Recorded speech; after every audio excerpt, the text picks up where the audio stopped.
Good morning all of you. मैं आपकी Hindi teacher. आज मैं आप लोगों को पाठ 1 प्रार्थना पढ़ाऊंगी, जिसके रचयिता हैं श्री द्वारिका प्रसाद माहेश्वरी। प्रस्तुत कविता में कवि ने उस परमपिता परमेश्वर के गुणगान करने की बात की है, जिसने इस संपूर्ण संसार का निर्माण किया है, इस संपूर्ण संसार को रचा है। आइए सबसे पहले हम कविता की पंक्तियों का सस्वर वाचन करेंगे। जिसने सूरज चांद बनाया, जिसने तारों को चमकाया, जिसने फूलों को महकाया, जिसने सारा जगत बनाया, हम उनके गुण गाते हैं, प्रेम से शीश झुकाते हैं। आइए कविता की पंक्तियों को भाव के साथ पढ़ेंगे तथा उनके अर्थों को समझेंगे।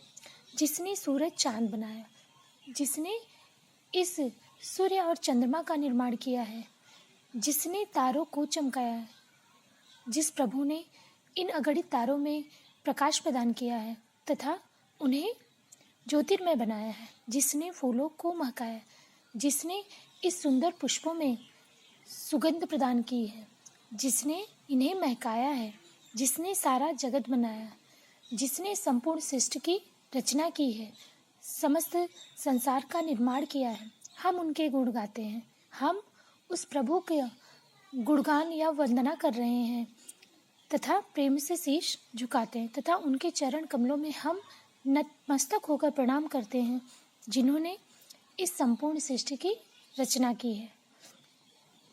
प्रस्तुत प्रार्थना में कवि ने संसार के समस्त वस्तुओं के निर्माणकर्ता उस ईश्वर की प्रार्थना करने का संदेश दे रहे हैं, जिसने इसकी रचना की है। कवि कहना चाहता है कि हमें सर्वदा उस ईश्वर का गुणगान करना चाहिए, जिसने समस्त संसार की रचना की है। कविता में कवि ने समस्त संसार के निर्माणकर्ता उस परम पिता परमेश्वर को नतमस्तक होकर प्रणाम किया है तथा वंदना की है कि हे प्रभु, आपने इस सुंदर सृष्टि की रचना की है। मैं हृदय से आपको आभार व्यक्त करता हूँ तथा मैं आपका वंदन करता हूँ। बच्चों, आज के लिए इतना ही। आप कविता की पंक्तियों को पढ़ेंगे तथा उसके अर्थ को याद करेंगे। कक्षा में पुनः हम इस विषय पर चर्चा करके आगे बढ़ेंगे। धन्यवाद।